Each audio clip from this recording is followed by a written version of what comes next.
One of our points of pride here at Perfect Game is following the journey of the elite athlete. And in this case, on this show, it's focusing on the athlete that ends up finding their way in their journey in junior college baseball. What a road when you hop on that road. It's a different look than Division I. It's a different look than signing out of high school. And if you visit perfectgame.org right now, you can see the top 500 players in junior college. Our group does such an amazing job, and leading that group is our national crosschecker, Brian Sakowski. Brian, we're going to break down the top 10. You take it all the way down to 500. But this class, this age group, this Juco journey is a big passion of yours and has been for quite some time. What has pulled you closer to the junior college athlete? It's just such a underrepresented, I guess, sort of population. It's a level that wasn't really covered from a media perspective like we're doing now. It's a level that was kind of glossed over in a lot of ways, and it still is. There's still this perception that, you know, you only go Juco if you don't have good enough grades, or you only go to Juco if you've gotten in trouble or something like that. And so a big focal point for me has been trying to, you know, educate people on just number one, how good the talent is at this level, and number two, how it's a good spot to go regardless of your background. Personally, baseball-wise, it can be positive for anybody in terms of their development, and hoping that another year of doing this, we continue to change a few minds. Yeah, as the season gets rolling, and it is underway, let's take a look at maybe the top 10 and do so on this show. But before I get to them, I'd actually like to speak about the draft, and that's one of the reasons we're doing this. How do you see it playing out? In years past, we have had junior college players play their way up high into the first round, like Cam Collier last year. How do you see it playing out? Is it guys peaking and jumping in early? Is it a dearth of players that may steal time in the draft? How do you see it? Yeah, I think that it varies year to year. Some years you have guys that are going to go in the first round and are slam dunk first rounders. Cam Collier is a good example. Jackson Rutledge a few years ago. These guys were never in doubt. These are first rounders from the minute they got to Juco. Rutledge a different case, obviously, but most of the time it's players that teams liked a fair bit in high school, but they couldn't quite get to the number, and the kid isn't interested in waiting 3 years to be drafted again, so he goes junior college, and there's a lot of freshmen on this top 10 in particular of guys that are in that similar vein. Some of them drafted and followed a year ago with the kind of the return of that rule under the new CBA. But either way, a lot of freshmen this year, as opposed to in the last couple of years we had very veteran-heavy tops of the Juco class. But this year, a lot of freshmen.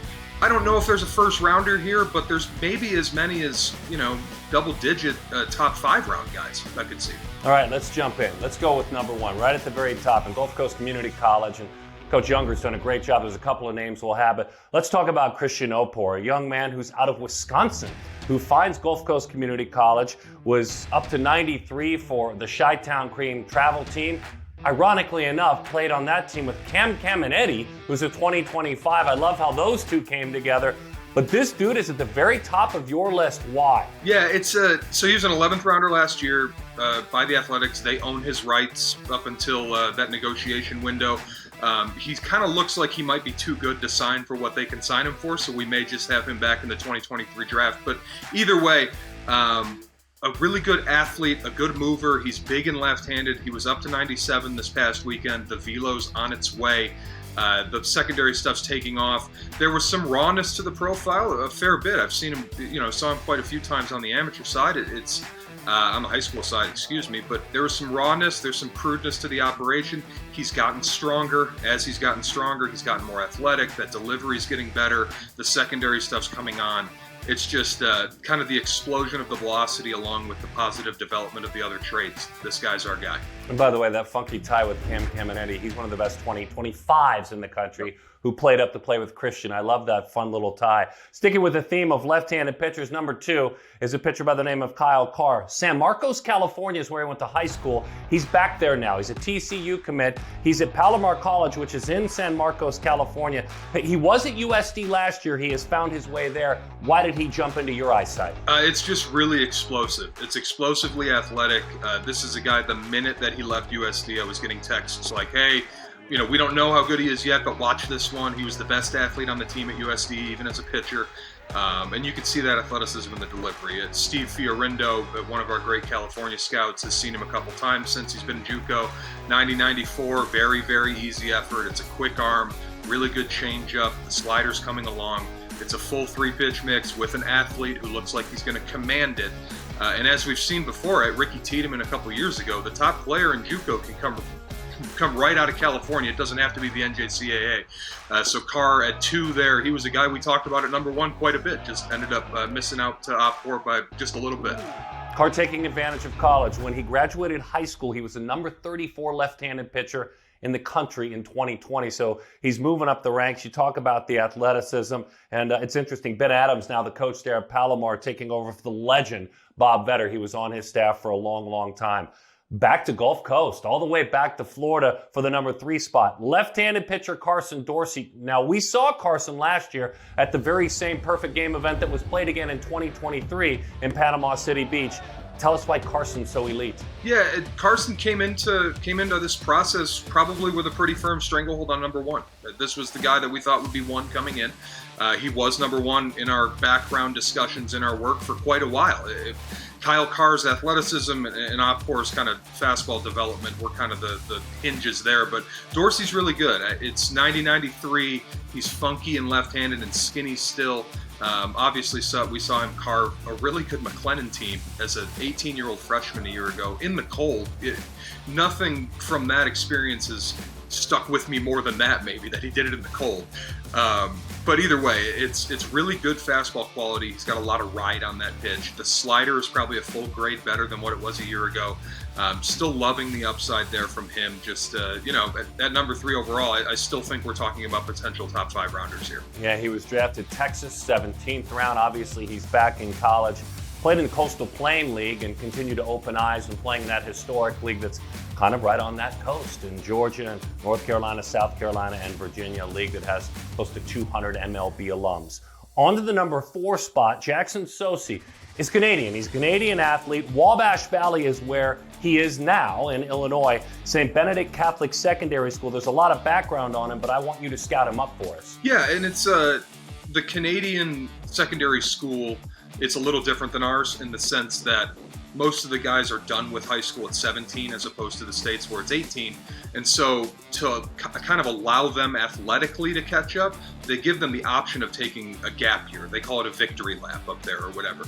And so Sosey used his at TNXL Academy in Florida last spring, pitched in front of a lot of scouts, got scouted. We saw him at the high school showdown. He was great there.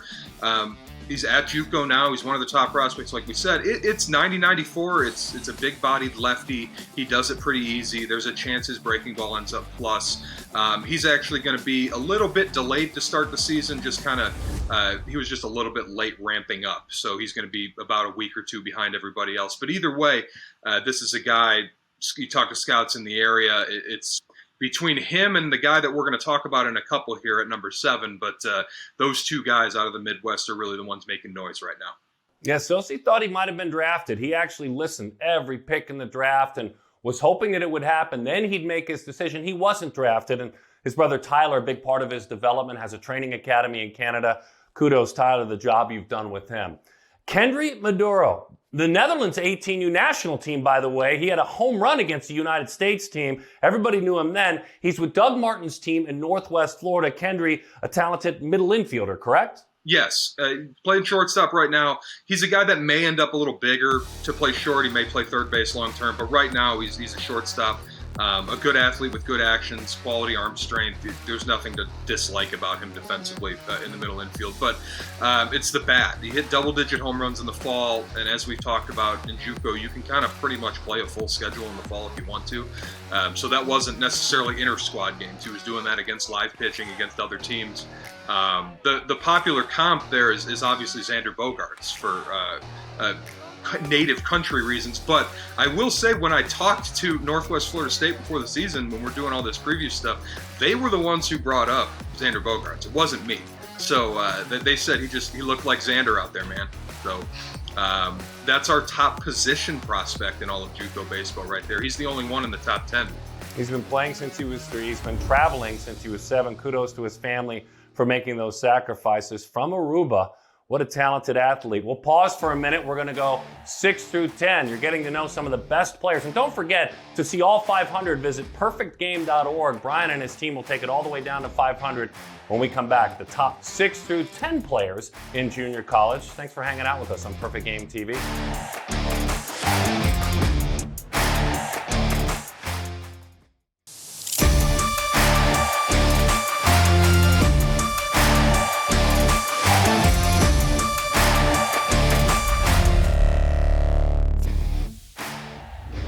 So now you know the number 1 through 5 players in all of junior college baseball. I'll again remind you to go to perfectgame.org and dive deep for your friend, for your former teammate, for your son, to see where he ranks in the top 500.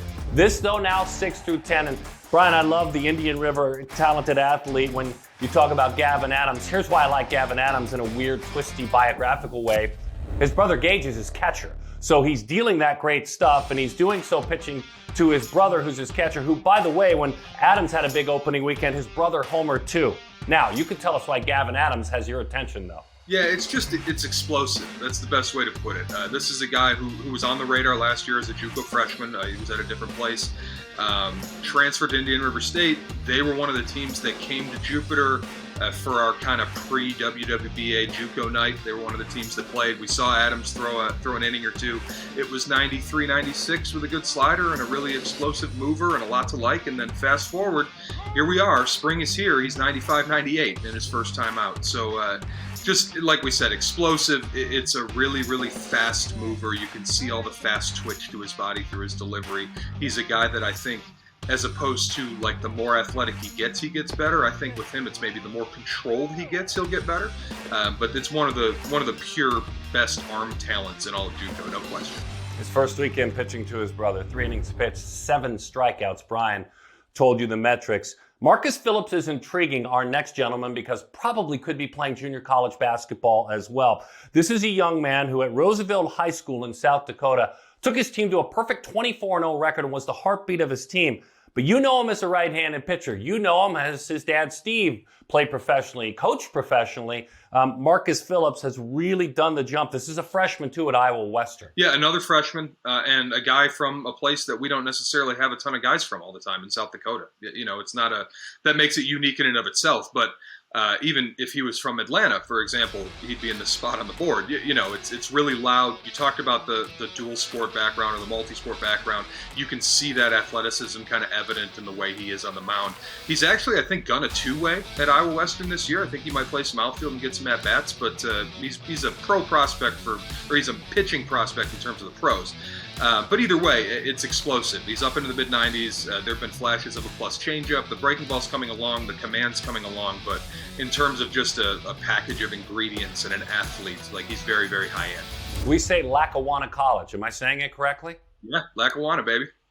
Scranton, PA, Kyle Scott, his 3rd year there. He's a Maryland native. But look, first 2 years, Brian, 65 2/3 and 21, 111 punch-outs. Last year, 34 innings, 59 strikeouts, sub-200 opponents batting average both years.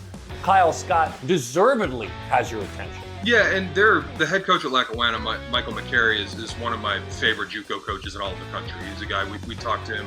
I talked to him several times throughout the year, just even catching up, you know, not even necessarily about players. But either way, he's been kind of banging the Kyle Scott drum for a number of years now, and this is not a guy who oversells his players by any stretch. So when he says, like, Brian, man, this guy's really taken the leap, and then you see the video, then you see the data, it's a gorgeous delivery. He's got a great arm action. He's got great arm speed. It's 93-97 with high spin on the fastball.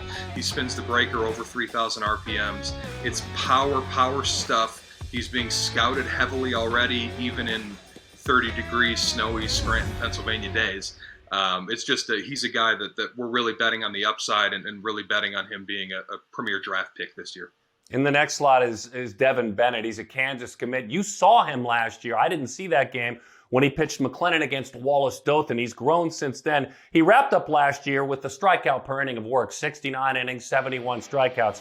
Right-handed pitcher Devin Bennett. Yeah, and Bennett's one of the few kind of traditional sophomores on this list. Like, it's him and Dorsey, really, as far as guys who were true freshmen who pitched a lot for their Juco last year, came back, and now here we are in their second year of development. And Bennett's a guy who just kind of took another jump. It's difficult to be a true freshman and pitch in a starting rotation consistently throughout the course of a year at any level of college baseball. And then when you whittle that microscope down to just Juco, it's really hard to do it in Texas or for McLennan, for a team like that caliber. And Bennett did that, and then he's taken the steps forward. It's up to 96, 97 now. The breaking ball's firmer. He's still a good athlete. He still has arm speed. It's just he was kind of the talk of the fall out of the state of Texas, and his early goings in 2023 aren't disappointing in any way, obviously. I'm going to wrap our top 10 with my old college teammate, Dougie Fresh, Doug Martin's team. I'm sure none of his players could get away with calling him that. He's quite disciplined as a coach at Northwest Florida State. But he's got the twins. He's got Malachi Witherspoon. He's got Kyson Witherspoon, who's his twin brother. Malachi is number 10. They're out of Fletcher High School in Jacksonville, Florida. Gosh, just 18 years old. Both these gentlemen are 18 years old. Tell us about Malachi. We talked about this on the overall top 25 countdown, how Northwest Florida was going to roll into this year absolutely ready to count on freshmen in the starting rotation. And we talked about how that's scary, but not necessarily if you're as talented as theirs are. And we saw Malachi Witherspoon in his first start, up to 93, 94, really quick arm, breaking ball is plus spin, his hammer shape. He's got all the metrics. We'll see, obviously, as the season goes along, he's going to need to have consistent command, start in and start out. But when it comes to just pure stuff and upside, we knew it with him last year in the draft process. He's taken steps forward, and we know it with him now for sure. But Malachi Witherspoon, number 10. So these players have taken care of their own business. I'm always careful in the perfect game PR world, PR machine, to take any credit for the efforts. But I will say for you, they're fortunate to have your passion towards them and your team. To covering them and finding them. They've done all the work, Brian, but well done shining a spotlight on their efforts. Thank you. I appreciate it. We take a lot of pride in it. Obviously, it's something that I've been passionate about a long time. It's been nothing but awesome to have a team of guys who are just as passionate about it working with me. And the more and more we can do to help guys, and that's kind of our mission statement at Perfect Game anyways, but the more and more we can help these guys at the college level, even after their prep days of playing in PG stuff, the better, as I see it. And I think we're doing a pretty good job of it. Yeah, you guys are doing an amazing job. You make our jobs fun researching the players you present to us. There's the top 10, the very best players in junior college. Don't forget to visit perfectgame.org. Do so for all your junior college content. And also visit perfectgame.tv. And if you're liking what you're seeing on pg.tv, go ahead and grab your smart device. We're an app as well. You can throw it up on your TV, on your iPad, on your phone. He's Brian, I'm Darren. The best 10 in Juco. Thanks for spending time with us on PGTV.